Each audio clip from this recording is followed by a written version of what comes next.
टुक्रिएका हृदयहरू फेरि जोड्न आऊ।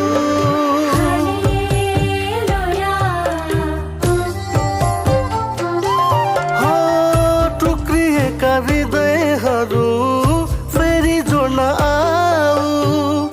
दलदलमा दबिएका फुल झैँ फक्रान आऊ। सफलताको जीवन जिउन कठिन हुन्छ, सङ्घर्षको यात्रा एक दिन सफल बन्छ। विश्वास गर सबै वचनहरू पुरा हुँदैछ।